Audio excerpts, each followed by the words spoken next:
Pasaulio pasakos. Džekas ir pupa. Buvo kadaise berniokas, vardu Džekas. Jis su našle motina gyveno sugriuvusioje trobelėje šiaudiniu stogu. Abu sunkiai dirbo, bet buvo nuogi pliki kaip tilvikai. Turėjo tik mažą daržiuką ir karvę.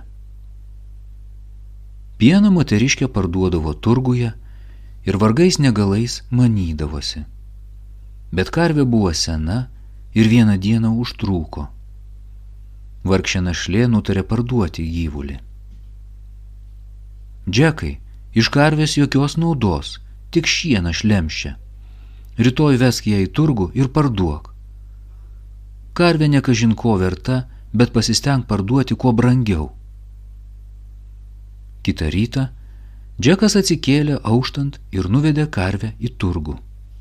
Pakeliui sutiko skarmaluotą seneliuką.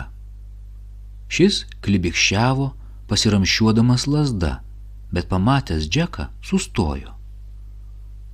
Kur vediesi karvę, paklausė seneliukas. Į turgų parduoti. Kam tau eiti taip toli? Jei nori, pats nusipirksiu tavo karvę. Žiūrėk, išėmė kažką iš kišenės seneliukas. Aš su tavim mainysiuos. Duosiu šitą pupą už karvę.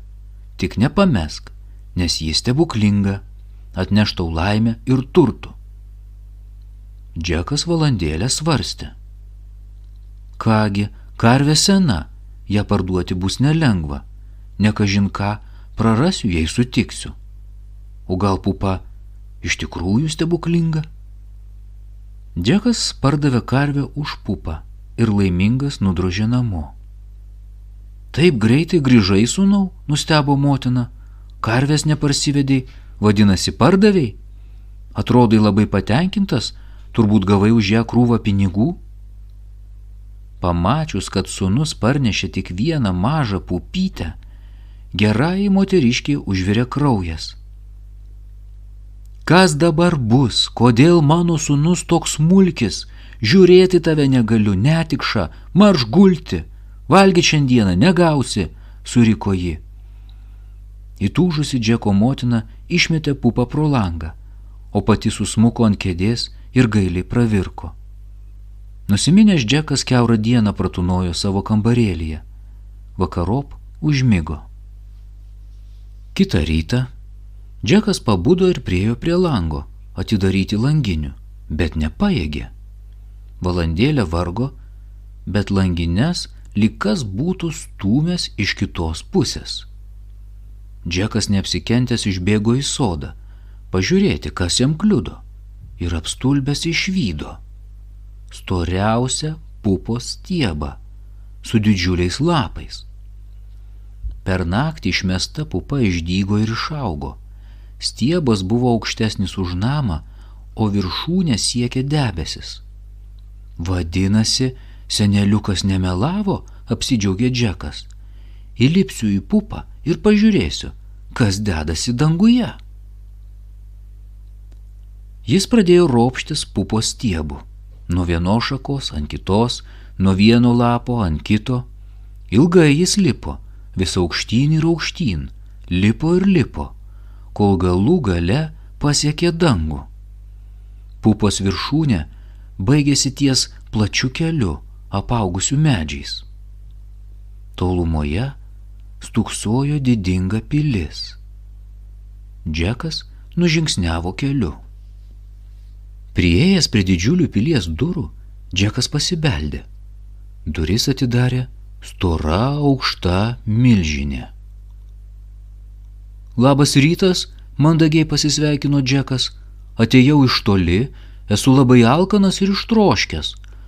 Ar neduotumėt man stiklinės vandens ir ko nors alkiui nustumti? Paikas vaikėze, atsakė didžioji moteriškė. Spruk iš čia, kol kailis sveikas, nes mano vyras baisų žmogėdra, jis labai mėgsta berniukus. Kaip mat tave suris, jei pamatys. Staiga pilis sudrebėjo nuo kažkieno žingsnių. Amen Dieve, persigando milžino pati. Mano vyras grįžta. Lįsk už spintelės. Džekas kaip mat pasislėpė. Į vidų įėjo milžiniškas baisus žmogėdra aštriais dantimis. Vienoje rankoje jis laikė maišelį, o kitoje avį. Maišelį jis bloškė į kampą ir iš jo pabiro auksiniai. Staiga milžinas sustojo, truktelėjo nosimi ir ėmė dairytis. O, kas čia taip kvepia? Užuodžiu šviežią mėsą, sušuko jis ir godžiai apsilaižė. Tai avis, kurią parsinešiai, paaiškino žmona, būgštaudama, kad jis nerastų berniuko. Duok ją man, pataisysiu pusryčius. Nepatikliai krenkštelėje žmogėdra atsisėdo ant didžiulės kėdės ir ėmė laukti, kol pati iškeps avį. Paskui stačiais kąsniais, kaip iš badų ištrūkęs, ją sušveitė, su visais kaulais. Kai pilvas buvo pilnas, milžinas su žmona nuėjo gulti ir užnarkė taip, kad net pilies stogas kilnojosi. Džekas nepražiopsojo progos, ištykino iš slėptuvės, čiupo maišelį su auksu ir nudūmė prie pupos. Maišelį numetė žemyn, o pats skubiai ėmė slysti stiebu. Džeko motina pamatė jį leidžiantis iš dangaus ir puolė pasitikti. Sūnus papasakojo jai nepaprastąjį nuotykį. Matai, mama, pupa iš tikrųjų stebuklinga. Žiūrėk, ką tau parnešiau, tarė jis ir padavė jai maišelį su auksu. Džeko motina ėmė dėkoti Dievui už tokį gudrų sūnų ir jie ilgai gyveno iš žmogėdros pinigų, nieko nestokodami. Bet pagaliau maišelis ištuštėjo ir Džekas nusprendė grįžti į pilį pupos viršūnėje. Vėl pradėjo ropšti stebuklingoje augalo stiebu, nuo vienos šakos ant kitos, nuo vieno lapo ant kito, kol pasiekė viršūnę. Jis vėl pasibeldė į pilies duris ir pradėjo prašyti žmogėdros pačios jį įleisti. Bėk iš čia, berniūkšti, atsakė milžinė, kitaip mano vyras tavimi papusryčiaus. Pala, ar tu tik ne tas pats vaikis, kuris čia neseniai buvo? Jis pavogė maišelį su auksu ir mano vyras nuo tos dienos dantis pastatęs. Džekas šoko gintis, kad net akys iš kaktos lindo ir staiga nuo milžino žingsnių sudrebėjo žemė. Greičiau slėpkis krosnyje, paliepė moteriškė. Džekas šmurkštelėjo į krosnį. O, kas čia taip kvepia? Užuodžiu šviežią mėsą, sušuko žmogėdra griausmingu balsu. Tai kiaulė, kurią parsinešiai, ėmė jį raminti žmona. Duok iškepsiu. Norėčiau orkaitėje keptos kiaulienos, apsilaižė milžinas. Ant iešmo bus skanesnė, pasiūlė pati. Džeko laimė, kad žmogėdra sutiko ir jo pati iškepė kiaulę ant iešmo. Alkana žmogėdra vienu kąsniu prarijo kiaulę, su visais kaulais. Pavalgę žmogėdra liepė pačiai. Atnešk vištą. Žmona atnešė mažą vištytę ir patupdė ant stalo. Dėk kiaušinį, paliepė jai žmogėdra. Ir Džekas apstulbęs pamatė, kaip višta padėjo žvilgų geltoną kiaušinį. Jis buvo auksinis. Žmogėdra valandėlę glostė vištą. Paskui nusižiovavo, patogiai įsitaisė krėslę ir užsnūdo. Džekas išlindo iš slėptuvės, griebė vištą, pasikišo po pažastim ir spruko pro duris, žemės kojomis nesiekdamas. Nubildėjo žemyn pupos stiebų ir parodė motinai stebuklingą vištą. Dabar jie gyveno kaip inkstas taukuose. Mat višta padėdavo auksinį kiaušinį, kai tik Džekas pasakydavo, dėk kiaušinį. Bet bėgo mėnesiai, toks gyvenimas nenuoramai Džekui nusibodo ir jis ryžosi dar kartą nueiti į pilį. Džekai neik, meldė motina, pražūsi. Bet Džekas jos nepaklausė ir pradėjo lipti pupos stiebų. Nuo vienos šakos ant kitos, nuo vieno lapo ant kito, kol užsiropštė iki pat viršūnės. tada nuėjo į pilį. Šį kartą sunkios durys buvo praviros. Džekas šmurkštelėjo į vidų ir nuskuodė į virtuvę. Staiga sudrebėjo žemė ir į kambarį įžengė žmogėdra.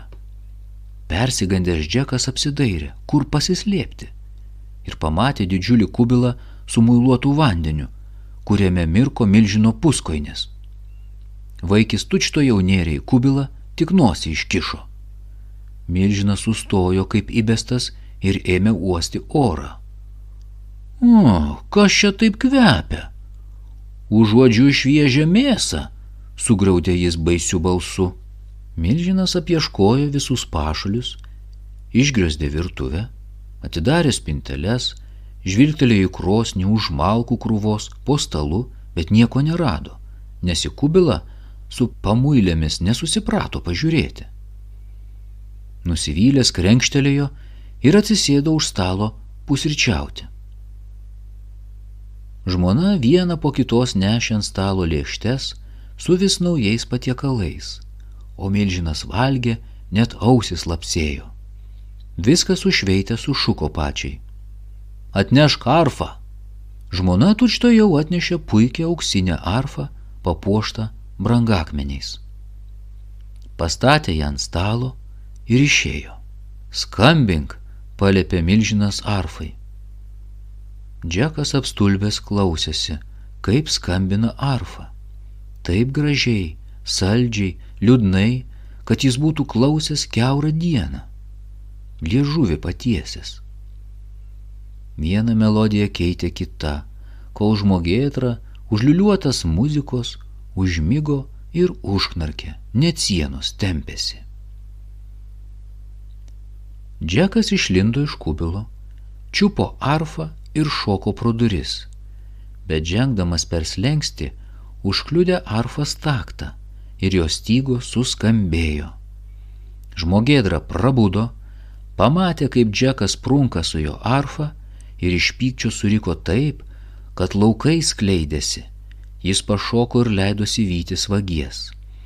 Džekas kūrė, net padai rūko, bet žmogėdra lipo jam ant kulnų, mat jo žingsniai buvo didesni. Antra vertus, Džekas buvo vikresnis ir geriau žinojo kelią. Tai čia tu niekšė, riaumojo žmogėdra, dundėdamas įkandin. Palauk, kol tave nutversiu, šį kartą kailio neišneši.